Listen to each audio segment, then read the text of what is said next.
बिस्मिल्लाहिर्रहमानिर्रहीम। अक्सर लोग जो है वो क्लिनिक में आते हैं और कहते हैं कि मुंह में छाले हो गए और उनके मुंह में रेडनेस वगैरह नज़र आ रही होती है। तो इसको जो है स्टोमाइटिस या एफ्थस भी कहते हैं। इसमें मुंह में जो ज़ख़म होते हैं वो दर्द करने का बायस बनते हैं, फिर कुछ दिनों के बाद जो है वो ख़ुद ब खुद ठीक हो जाते हैं। इस मर्ज़ की असल वजह का पता जो है वो अभी तक नहीं चल सका। ये मुख्तलिफ़ ममालिक में काफ़ी देखने में आती है। ज़्यादातर ज़हनी परेशानी और ये जो अल्सर है इसको पैदा करती है।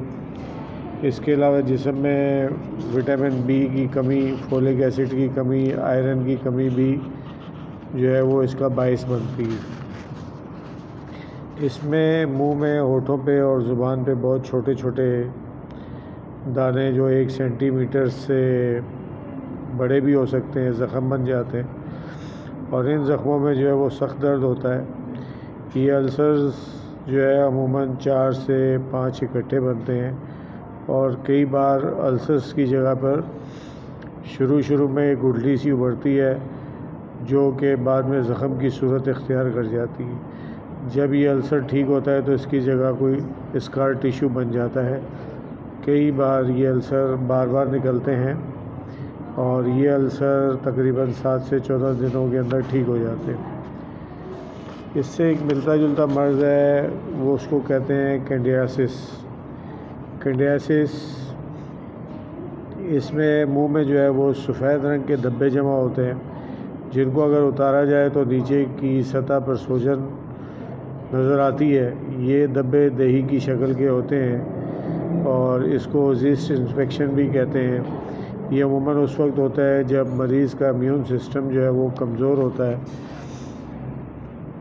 मसलन एंटीबायोटिक या स्टेरॉइड्स के ज़्यादा इस्तेमाल और शुगर की बीमारी, कैंसर, केमोथेरापी का इस्तेमाल होना, एड्स का मर्ज़, ये सब मरीज़ इम्यून सिस्टम को कमज़ोर करते हैं और कई बार इस इन्फेक्शन की वजह से मुंह में दर्द होता है और मुंह में सूजन हो जाती है, जलन होती है। अगर ये इन्फेक्शन फैल कर खुराक की नाली तक चला जाए तो खाना निगलते हुए बड़ी दिक्कत होती है, बड़ा दर्द महसूस होता है और कई बार दर्द की वजह से मरीज़ खाना नहीं खा सकता। तो इसमें इस तकलीफ़ से जो है वो आदमी के लिए बड़ी परेशानी हो जाती है और खाना जो है बड़ी मुश्किल से खाता है। तो होम्योपैथिक में इसका बहुत अच्छा जो है वो ट्रीटमेंट है, लेकिन मरीज़ को थोड़ा सा परहेज़ भी करना चाहिए कि को मिर्चों वाला खाना नहीं खाना चाहिए जब तक ये बीमारी ठीक नहीं हो जाती। और इसके लिए जो है वो बड़ी अच्छी दवाएं होम्योपैथिक के अंदर मौजूद हैं। मैं ये आपको अपने तजर्बात का निचोड़ बता रहा हूँ और पहली दफ़ा बता रहा हूँ कि इसमें जो है बहुत ही सबसे अच्छी दवा जो है वो सल्फ़र है। 30 में सल्फ़र को ज़्यादा रिपीट नहीं करना चाहिए। अगर 30 की एक डोज जो है वो हम ले लेते हैं या एक ड्रॉप लेते हैं तो ये अल्सर जो है वो ठीक हो जाता है। इसके अलावा जो इंतहाई क्रॉनिक किस्म का अल्सर है या मुंह के छाले हैं वो नहीं जा रहे हैं तो उसके लिए हम नाइट्रिक एसिड 30 की डोज़ भी इस्तेमाल कर सकते हैं। और इसके साथ साथ हमें चाहिए कि आर्सेनिक पे भी नज़रसानी कर लें, आर्सेनिक को भी देख लें। आर्सेनिक एल्बम भी इसकी एक अच्छी दवा है, लेकिन वो छाले जिनमें जो है वो मुंह में पानी की मिक़दार ज़्यादा हो, उसमें मर्क्यूरस सॉल जो है वो इस्तेमाल होती है। इसके अलावा मर्क्यूरस सॉल के अलावा आप कैलेंडुला क्यू से उसमें कुछ पानी मिक्स करके 10 कतरे 1 कप पानी में आप इसको पानी को मुंह में रख सकते हैं और निगल भी सकते हैं, तो इससे ज़रा सुकून जल्दी मिल जाता है। तो اس میں ایک دوا بوریکس بھی ہے. بوریکس میں یہ ہوتا ہے کہ منہ خشک ہوتا ہے، تو وہ منہ کے چھالوں کے لیے اگر استعمال کی جائے تو وہ بہت اچھی رہتی ہے. اور آپ یہ پوچھیں گے کہ کتنے دن لگیں گے، تو تقریباً 3 دن کے اندر اندر جو ہے یہ چیز ختم ہو جائے گی ہومیوپیتھک دوا سے، اور بعض دفعہ اس سے بھی جلدی ہو جاتی ہے.